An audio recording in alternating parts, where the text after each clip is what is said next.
Pikot, salamat na bahagi ka ng buhay namin dito sa Hong Kong. Ay, Hilak din, hilak, hilak. Kot, ingat Kot. Hilak na, hilak.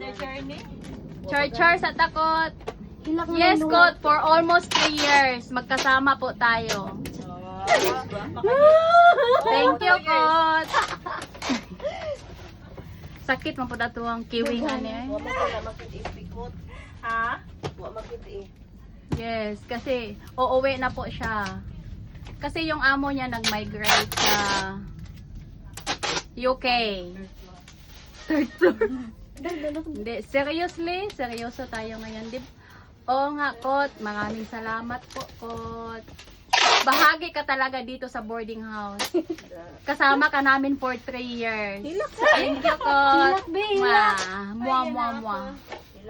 Parang nailuha.